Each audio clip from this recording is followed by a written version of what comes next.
This moment is our big book launch. The one book that we've all been waiting for. I'm not going to reveal much because I'm going to hand it over to Benedict, and he's going to take us through the big book launch. Let's put our hands together for our CEO.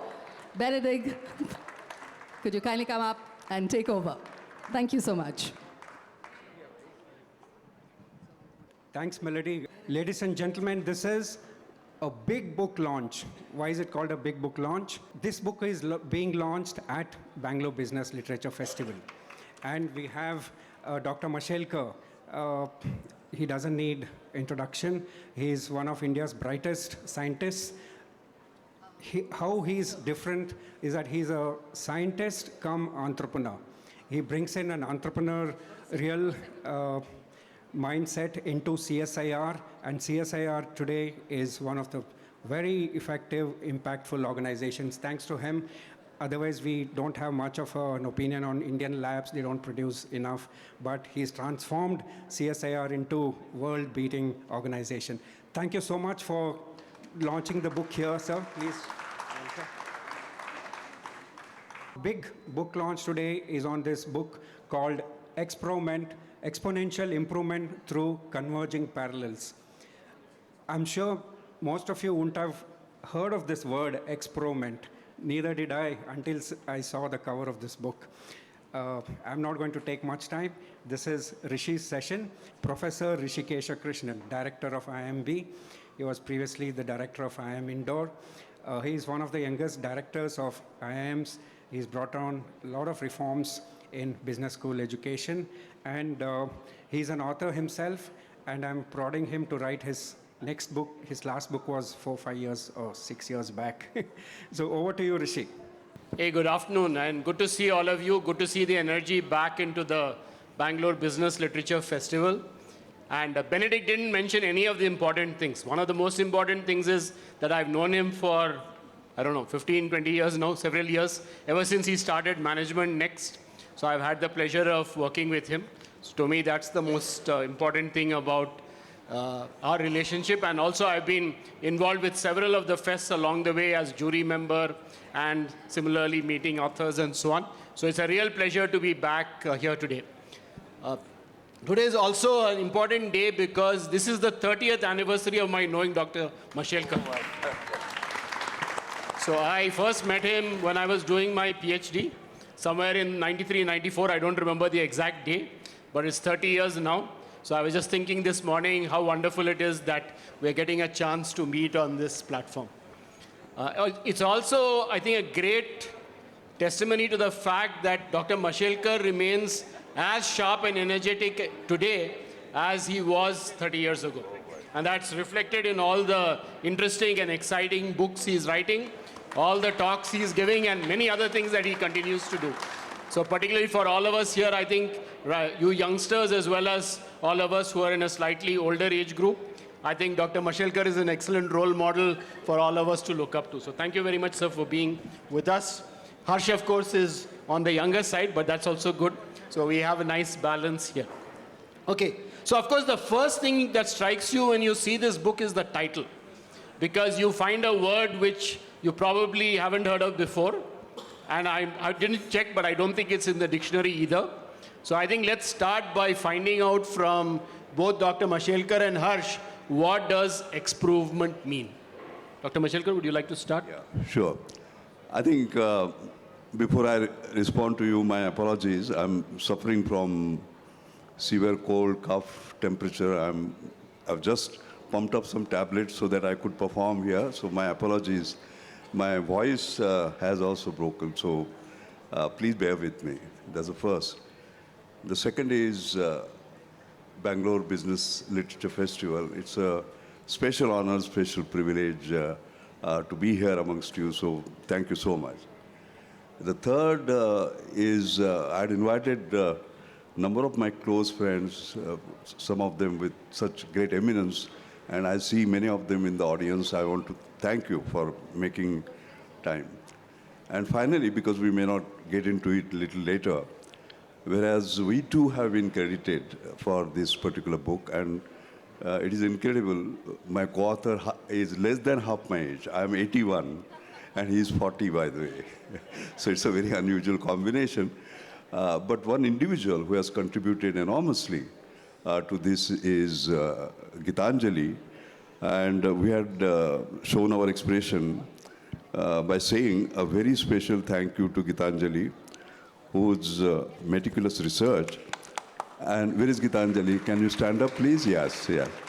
Whose meticulous research and skill in crafting on engaging narrative contribution to elevating the outcome of this book. So thank you, Gitanjali. I thought it is my duty to publicly acknowledge what fantastic work you have done. Really, really grateful, and God bless you. Now I'll come to your question, having done everything. Exprovement, exponential improvement, but the subtitle is that of converging parallels. Now that's oxymoron, because parallel lines never converge. Where did these ideas come from? You know, strangely, it goes back to my childhood, Krishnan. I was born in a very poor family. My father died when I was 6. I walked barefoot until I was 12. I studied under street lights.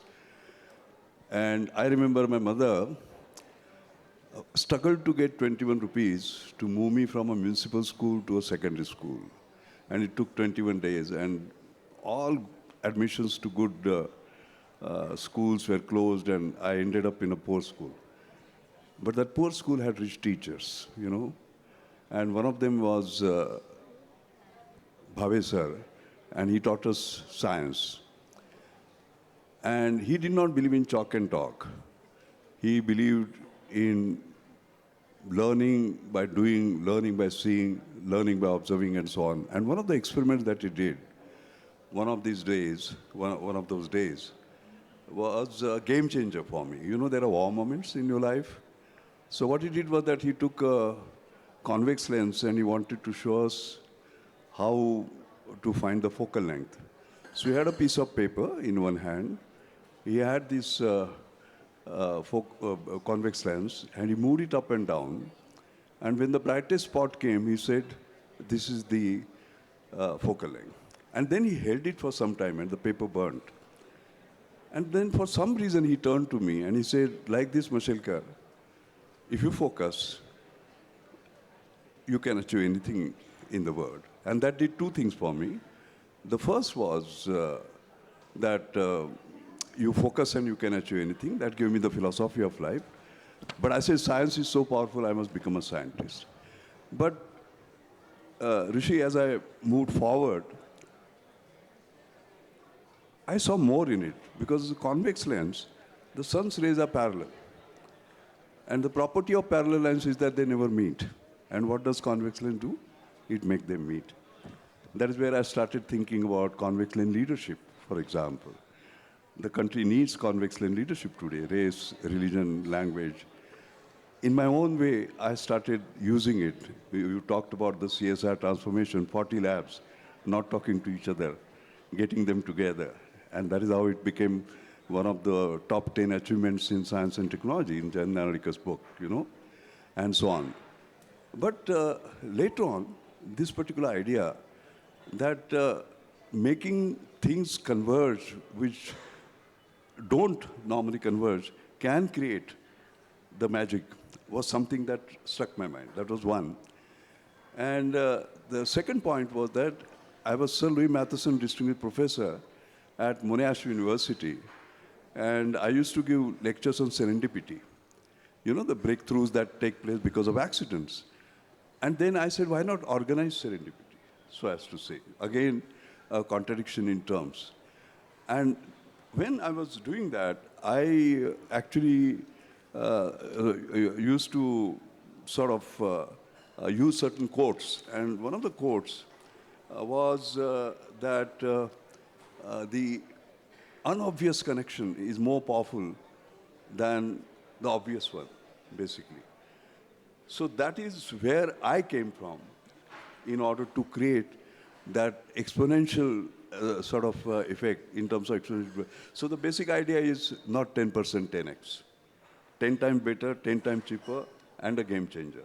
So it is woven into my I would say, my childhood, what I saw, and also in my professional sort of journey. But then this young man will have his own story to tell you in terms of how he came across that and our connection. Why don't you jump in? Thank you. Yeah, so in addition to what Dr. Mashelkar just said, I think one of the things that was happening professionally when we're trying to work was us having to distinguish between what we thought was an improvement and an innovation. So for me personally, innovation has always been exponential, but we've been asked questions such as, can you tell me innovative way of arranging chairs? Which I think is an improvement that they're looking for, and which is why the word was necessary for us to work with. And of course, the other thing that happened was both of us realized our love for oxymorons, and that's been so because improvement's always considered to be incremental in nature, and when we said exponential improvement and we call it Exprovement, it sort of satisfied that need of or that love for oxymorons as well. So yeah, that was how we sort of came up with the word. And if I may just add, just to make it more explicit so that we can quickly grasp the main concept. You know, if you go back 1913, Henry Ford had started manufacturing cars. They were very expensive and they used to take about 12 hours for one car. Then one day, he visited animal slaughterhouse. And what he saw there, because finally it was meat packaging that was being done, he saw that the cut parts of the animal, the workers did not go to the cut parts, but the cut parts, you know, came to the worker. And that is where he got the assembly line sort of idea. And he started using it in car manufacturing. And what used to take 12 hours took 1 hour 31 minutes, 10x, as I said. And 10 times better. The cars became 10 times cheaper. Can you just imagine? Now, what is the connection between car manufacturing and animal slaughterhouse? Nothing. So that ability to link and think actually can make a difference. And the book is full of such sort of a thing. So that is what Exponential is all about. So when the people talk about exponential these days, they seem to assume it's only something to do with digital technology or somewhere IT and computers and all have to be involved. But your book seems to suggest that you can think exponentially even outside that domain. So could you give us a little sense of how that's possible? Oh yes, I think the book is full of examples where you have connected the seemingly unconnected and have made a sort of a difference. I mean, I'll tell you, Harsh can give his favorite examples, I can give my favorite example. Maybe you can give a couple and I will give you a couple so that we can get into the meat. Yeah. Okay, so there's one particular example in the book, actually right at the beginning that sort of amused us quite a bit. So there was this barber about 35 years ago in the US who actually was watching television on the news and television, and then what he saw was the Exxon oil spill, which was quite heavily impacting the sea life there. And what he noticed was there was this one otter that was dead because of the incident, but around the otter there was no oil, and that was because the otter's hair had absorbed all the oil, which made him think hair is a great oil absorber. And so he picked up the clippings of hair that he had in his shop and put them into a stocking, and he put it in a pool full of water and oil. And like he had planned, it did absorb all the oil from the water. Surprisingly, it went on to give him patents. It got tested by NASA, and today it is one of the best ways of cleaning oil spills around the world, and it was by a barber. So again, absolutely no connection, but that's the power of parallels that are unrelated, I think. Yeah. No, if you look at one of my favorite example is the following. If you see Formula One, racing cars, when they break down, and the changeover has to take place, or the tires have to be replaced, they're done in 2 seconds, 4 seconds, 5 seconds, 10 seconds. In fact, that second matters on whether you win or not. But if you look at our actual manufacturing, you will see the processes are very cumbersome. So there is a very interesting example where this fellow McLaren said, what we do in Formula One cars, why can't we do it in other fields? So I'll give you one example. We have given several examples, just to illustrate. So he created this McLaren Applied Technologies Group, just to look at that. And one of the things that they did was they partnered with GSK. And GSK were manufacturing toothpaste at that time. Then the simple question he asked was, if 4 times in a Formula One car can be changed in 2 seconds, why does it take 2 hours for toothpaste, one brand to another, the changeover in the manufacturing line? Why should it take 2 hours? 2 seconds versus 2 hours. And they used some of the principles, not all could be used, and there was a 60% reduction from 39 to 15 minutes. And you know what it meant in terms of economic impact? 2 million toothpaste tubes per year. So when we say exprovement, exponential improvement, that's what it means. In terms of the speed that you reach, in terms of the scale that you reach, and so on and so forth. And of course, our book, you will find, has many other examples. For example, ICU. A patient has to be admitted to ICU. Things have to be adjusted, in an emergent situation. How some of those principles are being used. Then in health monitoring, air traffic management, and so on. You must read the book to see how exciting it can be. And they are completely unrelated to each other. I can give some other examples also, but you might say, oh, you are talking only about examples from abroad. Are we not able to do it? I'm sorry. We are able to do it. And we have to recognize that. Rishi, in my mother's name, I have created Anjani Mashelkar Inclusive Innovation Award. Inclusive innovation. What I ask is, making high technology work for the rich is very easy. Making low technology work for the poor is very easy. But making high technology work for the poor is very difficult. First. Second, there is this best practice. Later on will be, I will have the privilege of giving the C.K. Prahlad Award. He's been my guru. And he said, not best practice, next practice. All right? So we ask for not best practice, but next practice. And 12 years we have been giving this award. I will take one of them. And that one is actually one where there was this engineer, Mudit, and he was working in an auto car manufacturing factory, and he was a vibration analyst. That means the health of the car judged basis on the vibration analysis. And he said, if I can judge the health of the car of a car, why can't I use a similar principle of micro vibrations? And that is where the ballistocardiographic principles were used.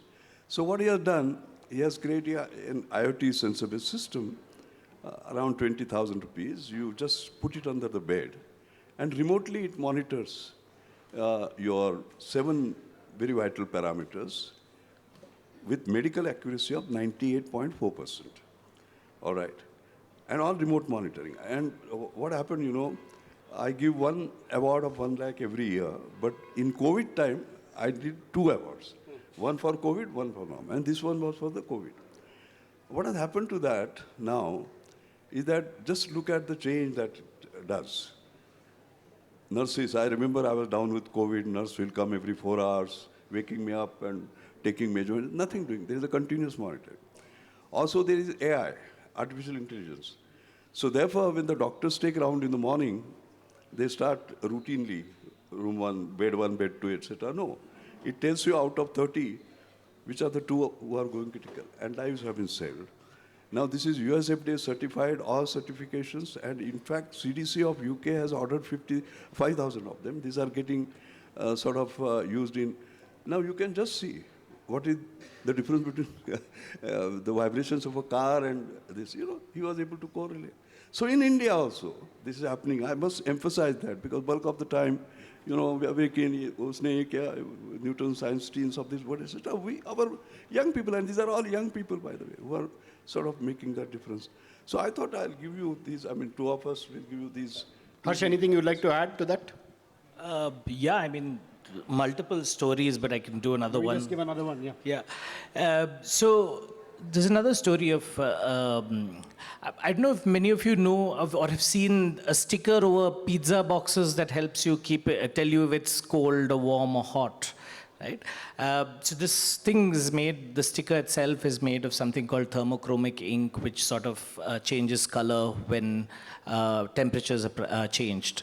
So while it was used for pizza boxes, and before that, I don't know if the younger generation would know, but at least the older ones, there's a mood ring that a lot of people used to wear, where depending on your mood, the color of the ring would change.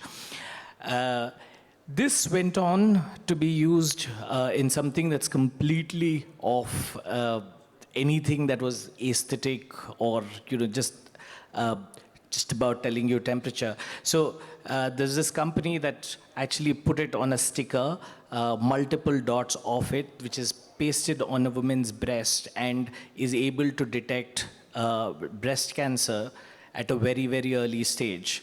And it came from pizza boxes. So that's how diverse our parallels have been, and that's how diverse parallels have been able to exprove life. May I? I'm inspired to add one more. Many times we say time and money is equivalent, right? However, there is something where just like you put money in the bank, there's a time bank. Now you would say, how can you create a time bank? As you know, there is a major crisis that is awaiting us. By 2050, the kind of aging societies that we'll have is going to be a great worry, as a matter of fact. And taking care of the elderly is going to be very, very expensive. So here is an idea. What you can do is that because we are short of people who will take care of the elderly in a meaningful, sort of compassionate way, so as to say. So supposing I am 40, all right, I give my time for taking care of the early, 1 hour, 2 hour, 3 hour, etc. And that is banked, okay? And that is the time bank. And then when I become, after 40 years, all right, when I become 80 to 90, then I will need something like that. Then based on the money that I have deposited, like time I have deposited, that time can be used sort of for doing that. What a fascinating sort of idea, very futuristic. But this is happening, by the way. Japan actually did it, and other countries are sort of toying with it. And in fact, that is my greatest concern as we grow old, taking care of the elderly. Now I can say that, being 81, I didn't bother, so as to say. But ideas of this kind. So, Rishi, it is not just being interesting as far as the book is concerned. The real thing is about impact, the change, a rapid yet,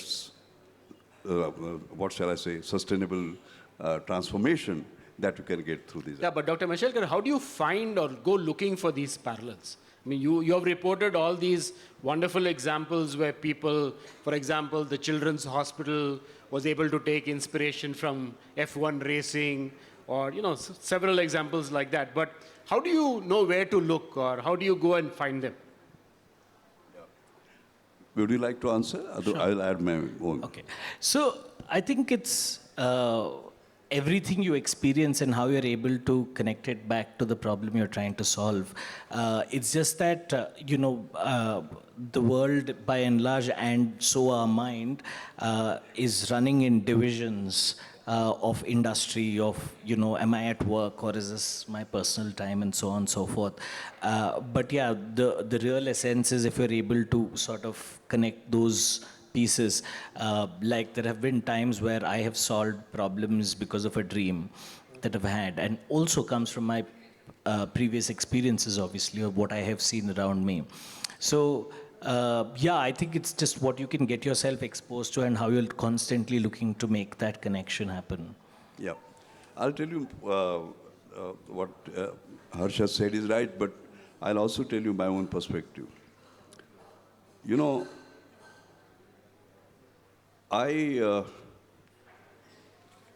when we conduct brainstormings, for example, and supposing it is on a particular issue which has to do with chemistry, I get many other people from many other fields involved. Because finally, innovator is one who sees what everyone sees, but thinks of what nobody thinks. And that cannot happen if you are deep in your own field, by the way. You will keep on looking at it. So this lateral thinking comes when you create systems of this kind. I always insisted on that. And basically, all the breakthrough ideas, I will say, many of them have come by people who knew nothing about that particular field.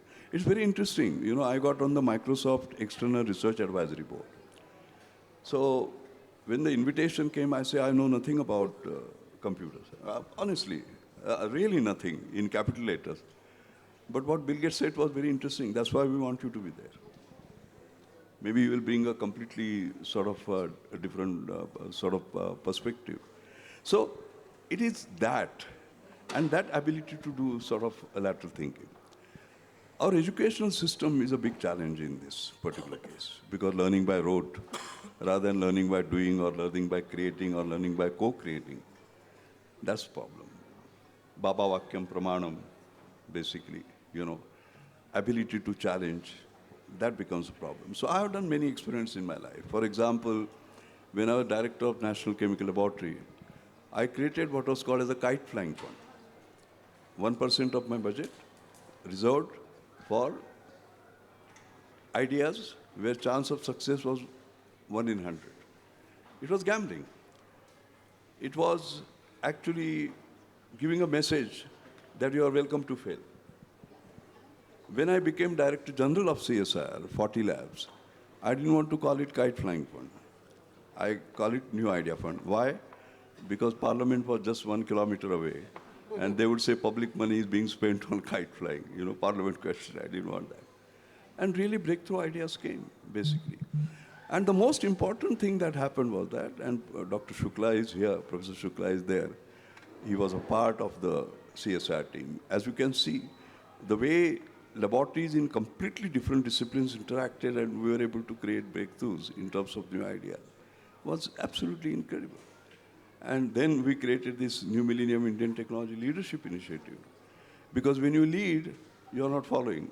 That means you are bound to fail. All right. And we put amazing challenges. Like, for example, liquid crystal display. We said, can you make it 100 times faster by using unusual? And the Liquid Crystal Research Institute here created a breakthrough, you know, and so on and so forth. There were unusual combination of ideas. So I think the point, Rishi, I'm making is that once you create systems and ecosystems of this kind, as they say, parachute works only when it is open. Mind is also like that. It works best when it is open. So it is that particular sort of change, I would say, that gives such ideas. And what we have done also is that we have not just said this is an interesting, this is what happened. How we came to do that, because the how part is far more important than the what part. What part can be just a summary, but the how part gives you the insights. So one of the dimensions that caught my eye was the focus on biomimicry, especially the fact that often there are already examples in nature which could inspire you to do things in a very different way. So there's that whole section about eco-friendly construction and how you can learn from termites. So that there's actually a lot happening just around us from which we can really learn. So Harsh, let me just turn to another thing. So there's this whole section on banyan tree analysis. Yeah. What is it about? I mean, it sounds fascinating. Could you just share a little bit about that? Yeah, I actually wanted a more prominent place for the chapter, but then the publisher thought it was quite a complex chapter, so we actually had to put it as a bonus chapter. So essentially, banyan tree is the philosophy we use at work constantly. I mean, if you look at a banyan tree, what happens is after it grows to a certain point, it starts dropping roots at various places of interest, if I may call it. Each of those roots are parallel to the trunk. In that sense, and eventually, like what happens is one of those roots find nutrition in the ground and begins to grow itself.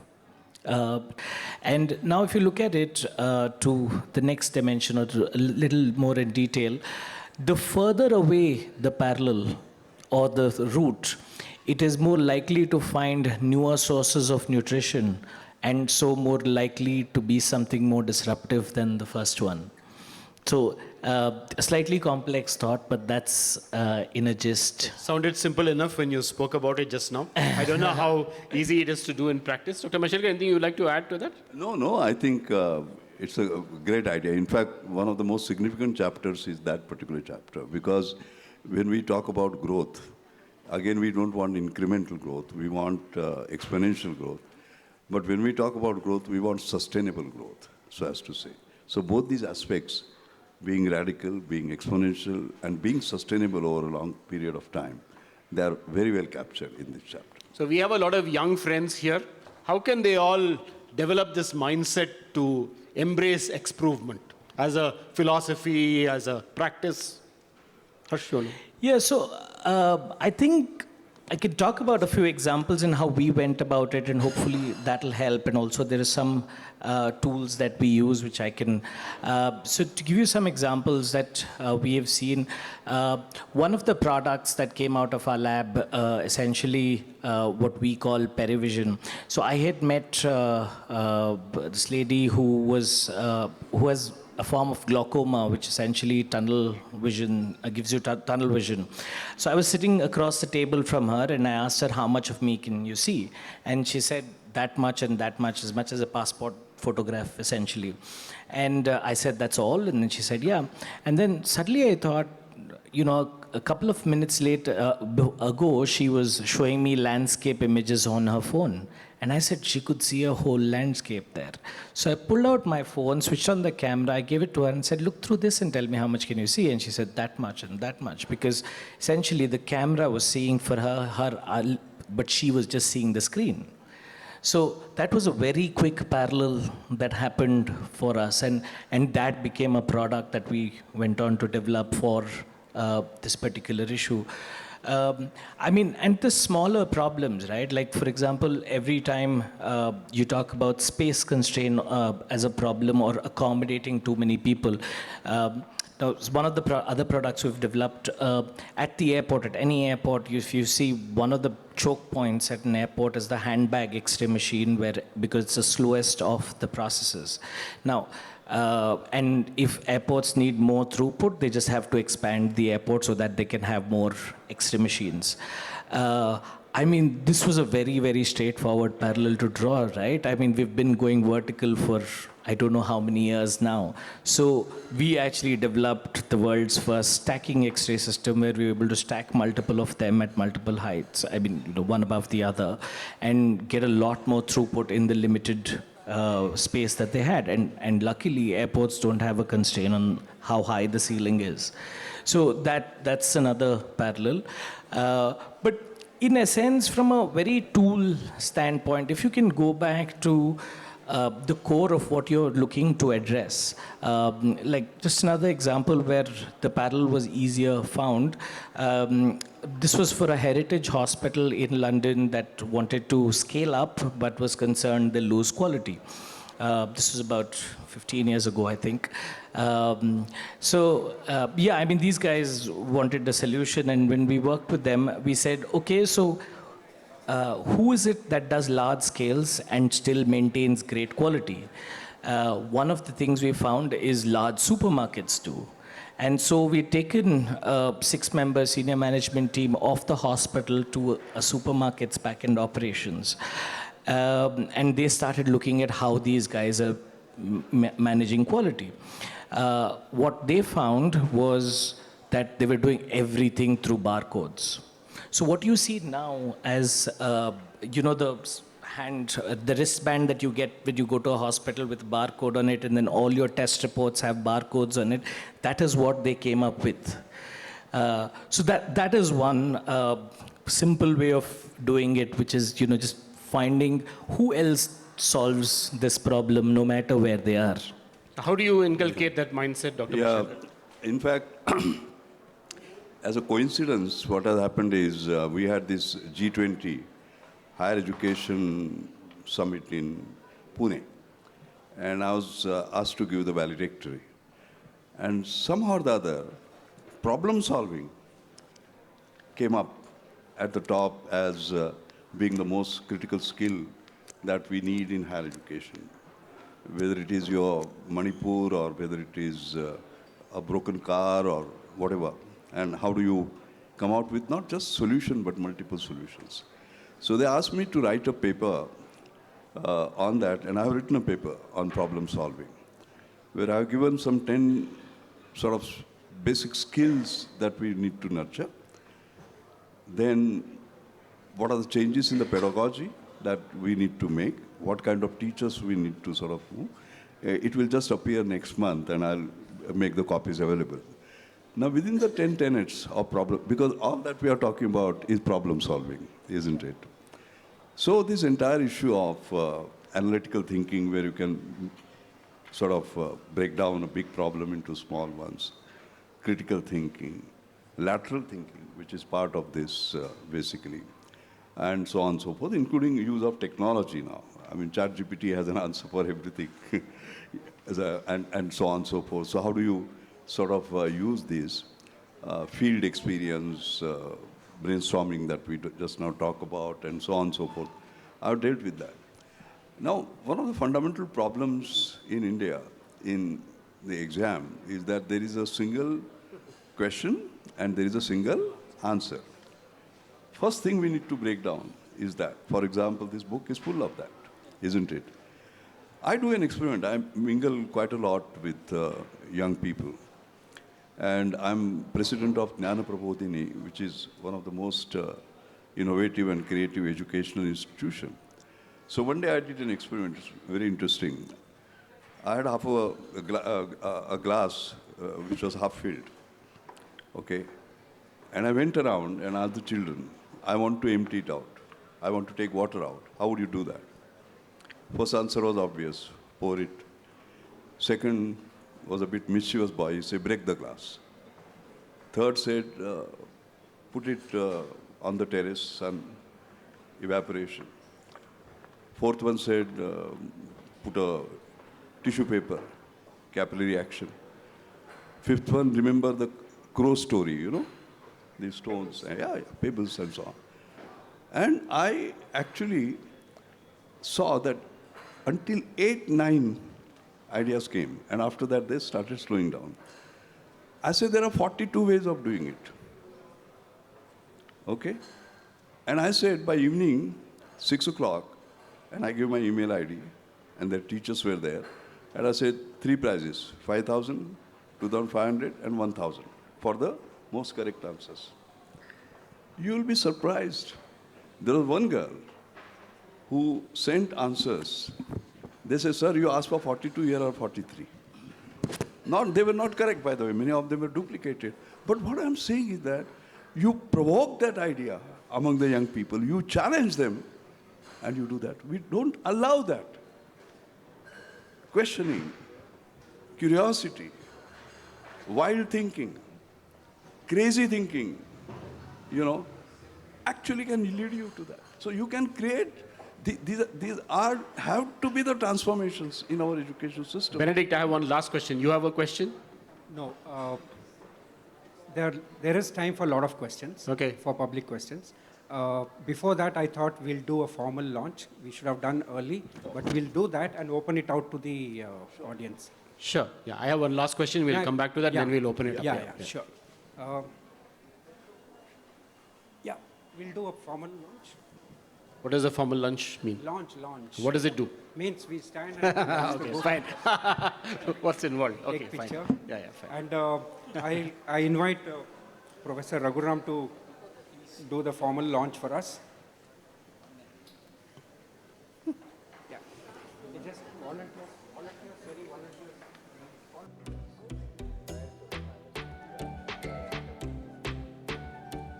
Raghu, please come. We have lots.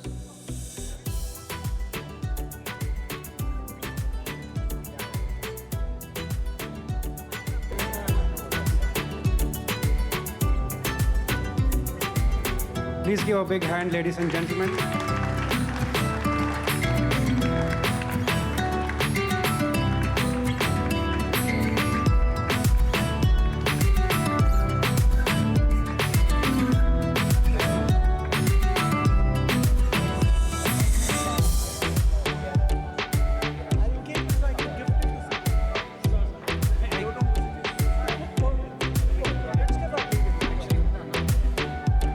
Actually, one of my copies.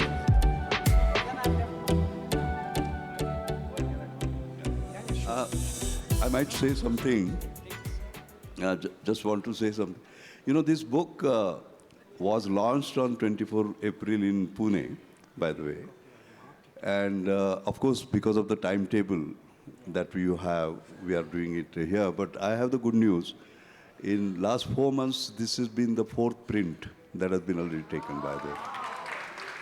And we launched it in Silicon Valley a few weeks ago, and enormous sort of response. So we are really grateful to everyone who has liked it, so as to say.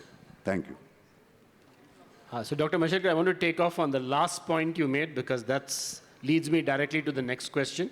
So what is the role of leadership in enabling this kind of thinking?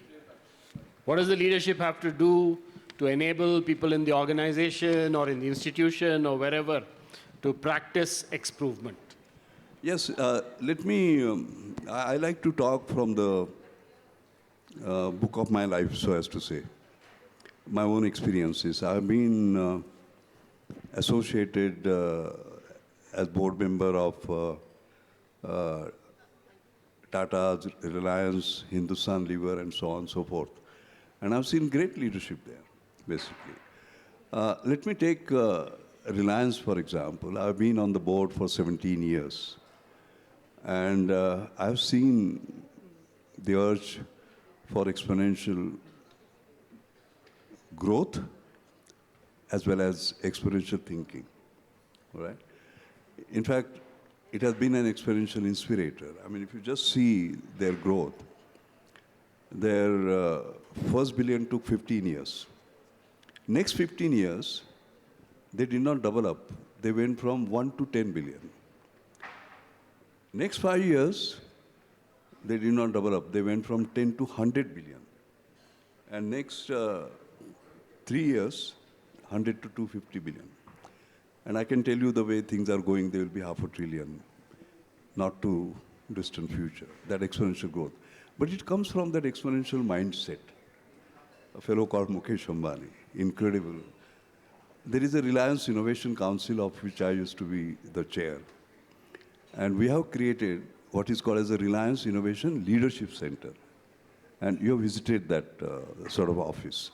So that is where we build the leadership. How does it work? I'll just give one example. This Reliance Innovation Council had great members like John Mary Lane, the Nobel laureate. We had Bob Grubbs, Caltech, the Nobel laureate. We had C.K. Prahlad, by the way. He passed away, and then we had Gary Hamel, George Whitesides from Harvard, the highest H index that anybody can imagine he has, but at the same time, Saraswati and Lakshmi going together, market cap is $30 billion, highest H index and highest market cap, and so on and so forth. So people like that.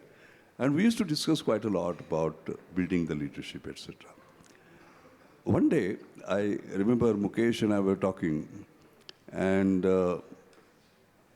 he said, Doc, we must leapfrog to something. I don't remember exactly what. I said, Mukesh, do you know why the frog leaps? He said, no. I said, he leaps because he's afraid of the predator. And he jumps a few feet, and then a few more feet. You want to do that because you are afraid of the competitor? We must pole vault. Pole vault. The size of the pole is size of your aspiration. And Rishi, we created a leadership program called Beyonders. You know, ability to think beyond the realms of possibilities, by the way. Did they pole vault? They did. I mean, 2017, if you see February, we're 156 among 231 nations in mobile data consumption. 1 year down the line, we did not leapfrog from 156 to 100.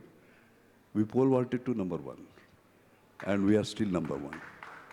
All right?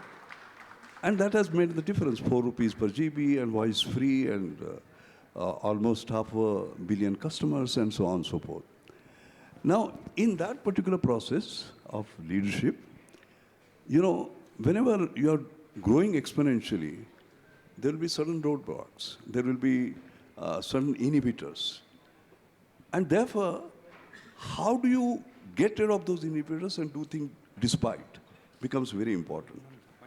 In fact, in most board meetings, I used to say, Mukesh will always ask me to say some final words, and I used to always mark that the presentation said despite. Despite was the key word. You get my point? And therefore, I mean, for example, you know, if you look at the speed at which things were done, you would find that, you know, mobile tech took so many years and telephone took so many years, and the record for getting 50 million customers was 2 years, and Jio did it in 83 days. Now you would say, oh my God, that must be because of deep pockets. No. They're full of innovation. In that book, we have actually explained that. And they were using eKYC, for example. The Supreme Court came and say, no eKYC. The alternative, they designed in 10 days' time, and they were back on track, so as to say. So leadership has to be that, you know, saying despite. And it has to have kind of sort of other attributes, and you need to find those, by the way. You know, like Beyonders, when we created the program, we went through our 3.5 lakh customers, I mean, employees at that time, and found out 10 to 15 who were capable of sort of going beyond. And they were young. And talent, technology, and trust. Trust is most important, you know. And we looked at people who could look at problems and create opportunities from that. They were always part of a solution, never a part of a problem. They always thought of not 10%, but 10x. They had divine discontent, because one of the challenges in India is you get satisfied very quickly. Atma Santushta, you know. Divine discontent. No matter what you achieve, my best is yet to come, you know. Or, for example, getting ordinary people, extraordinary people to do extraordinary things, very easy. But these are leaders who will get from ordinary people extraordinary things. You get the point, and creating exponential value. My experience with Tatas, again, leadership. I remember Ratan had called me to Goa, I think it was 2006, for a meeting. And I remember he asked me to speak on innovation as a way of life. And I remember mentioning that, you know, a friend of mine had come from US. This was a real story, of course. And who said, we don't hang people who make mistakes. But we do hang people who don't take risks. What do you do in India? I said, we hang people who take risks. And there was a big laughter. One person did not laugh. It was Ratan Tata. So during tea time, he said, Dr. Mashelkar, what you say is right. Actually, how do we make people take risk, so as to say? So I said, celebrate those who dare to try. And that became the Daring to Try program, by the way, launched in 2006. It's the most sort of, contested sort of program. In fact, I was chairman for the first year in selection, and they was trying to do something for nano, and nano was restricted by cost. So it was a great solution, but did not meet the cost target. So it was a failure. But it was an out-of-the-box idea, and we came. And what is important is that once you create such leadership and such programs, it has to get institutionalized. And I saw the institutionalization. For example, I was chief guest for giving away some innovation awards and so on and so forth.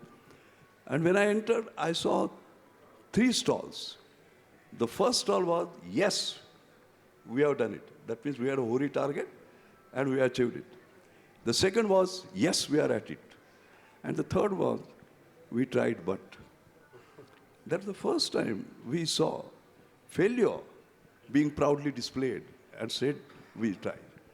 So, I think this is what corporates sort of need to do. I know similar program that Mahindra has launched. I was involved indirectly in that, not so directly as sort of all these programs, etc.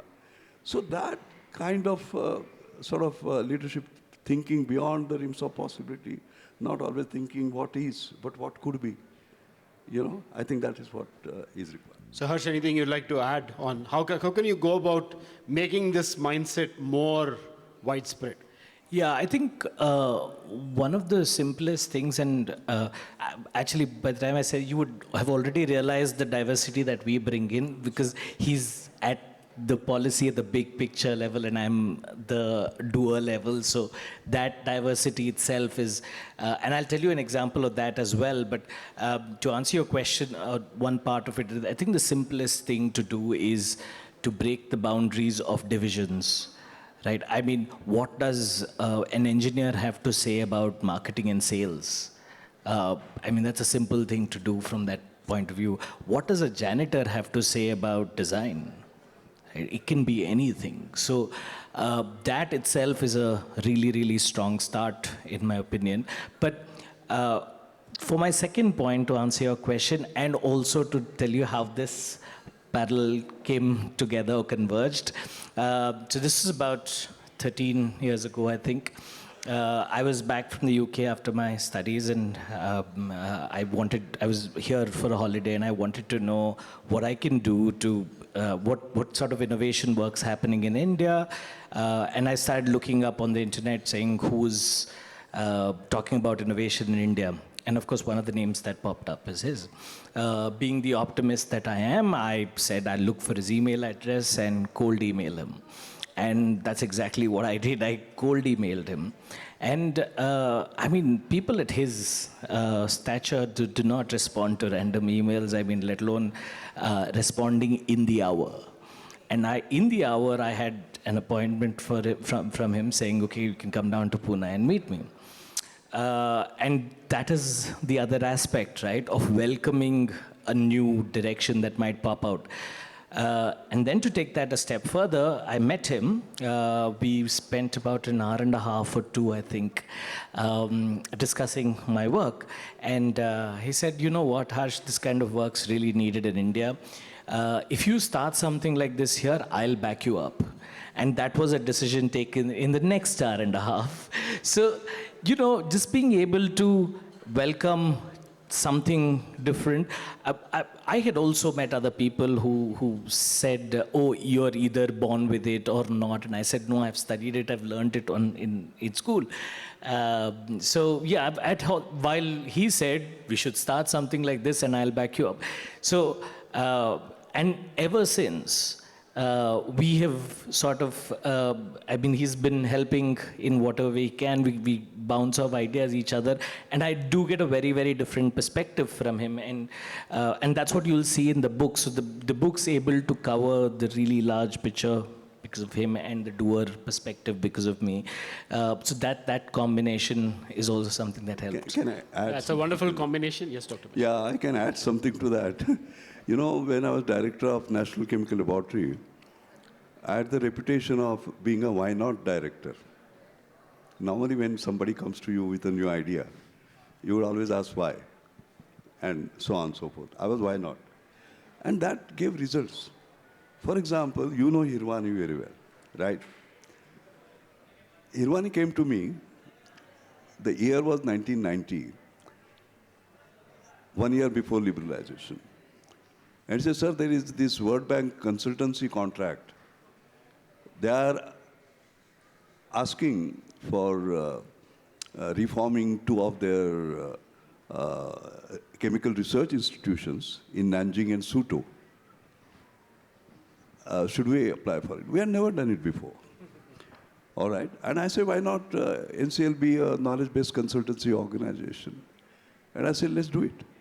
Now, the conditions under which did it was incredible. Foreign exchange was a challenge. So I had to beg, borrow, ask some friend to book a 5-star sort of hotel room.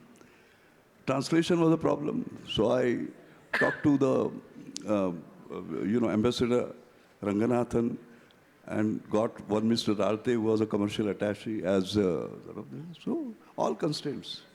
But we overcome them. And I'm very proud to tell you, we beat Arthur D. Little, CAME Systems, international development planners, most reputed consulting companies to win it. And that was our first effort. All right. Now, just imagine the level of confidence that, and by the way, Ranganathan later on called me and said, this is the first time China has taken a consultancy from India. We created history. But that was because why not? You understand? And for that you require a bit of what we call as gambling genes. I suppose I have those gambling genes, and so that's how it works. But these are the attributes, I would say. Okay, good. So it's time to have a few quick questions from the audience. So preference goes by age. So the younger you are, the quicker you get a chance to ask your question. So I'll start with all the folks on the stairs, the general assumption that you are the younger guys here.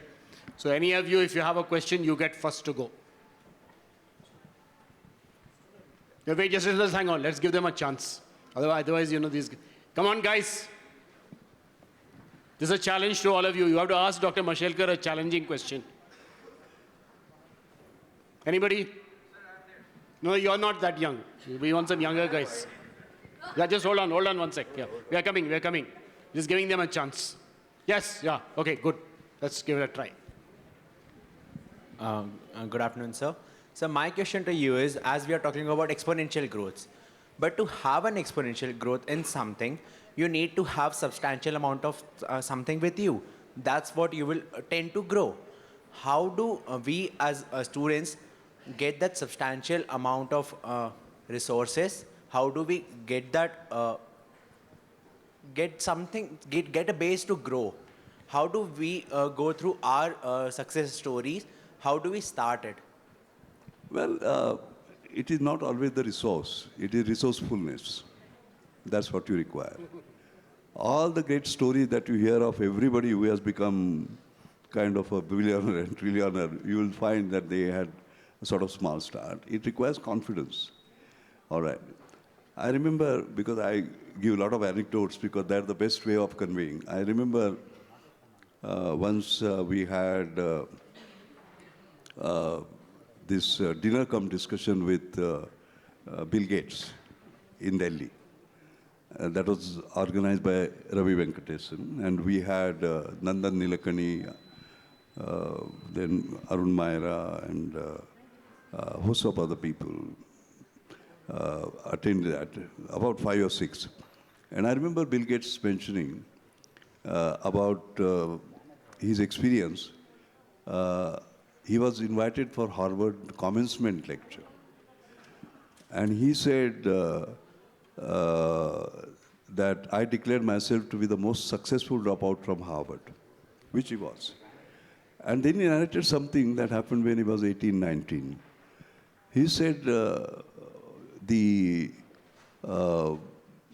hardware for computers was getting manufactured in a company. Those were early days of computers, Albuquerque. And he said, if you are going to manufacture hardware, you require software. I will give you that. And those were early days. And he said, with a smile, I thought they will keep the phone down. You know, early days. and young fellow saying, they did not keep the phone down. You know what they said? We are not ready as yet. Come after a month. And you know what Bill Gates told us? Thank God they said come after a month. I did not have what I was offering. What does it mean? Here is a society where they trust the young. And here is a young man who trusts himself.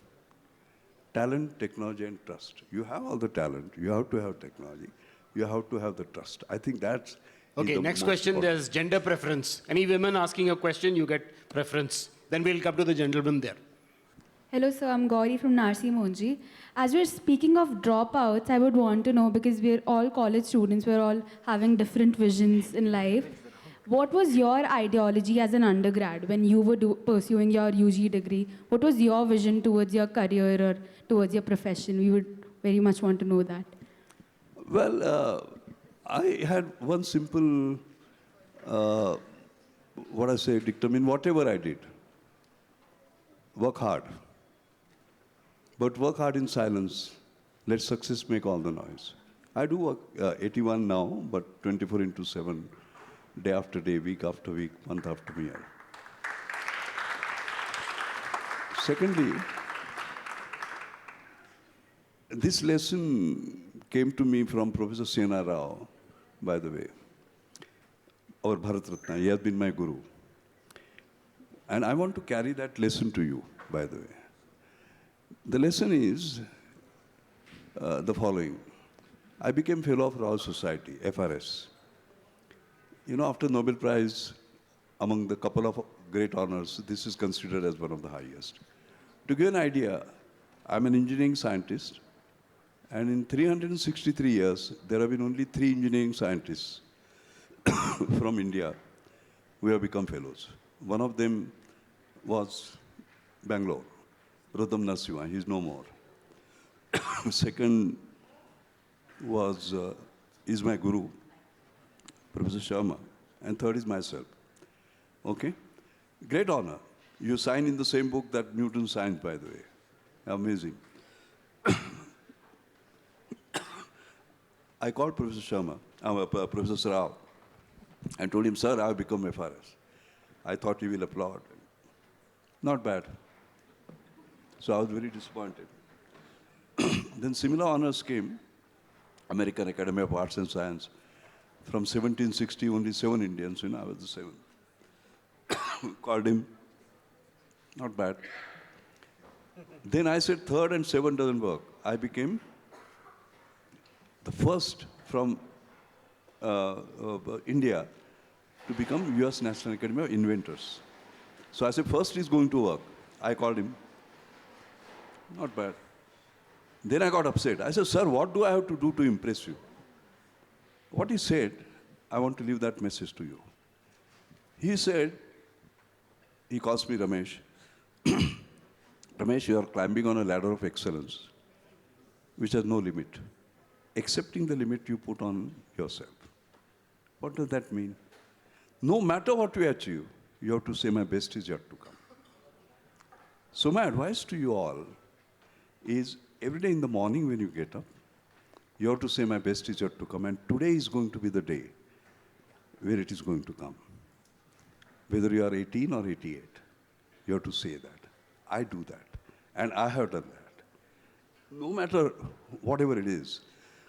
Can you just imagine, just for this event, I reread the book entirely. Okay? You have to work hard. You have to work seriously towards a goal. And you can achieve it. I would say, simple mantra. Good, great parting advice. Really sorry, sir, we run clean out of time.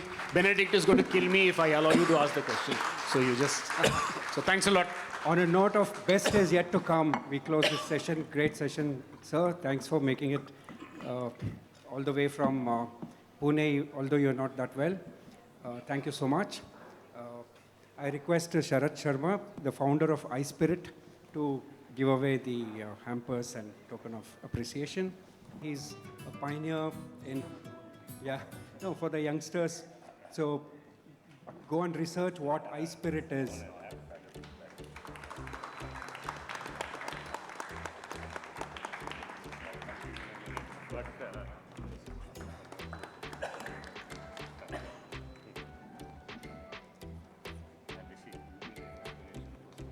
It's a community of software entrepreneurs who have made India proud.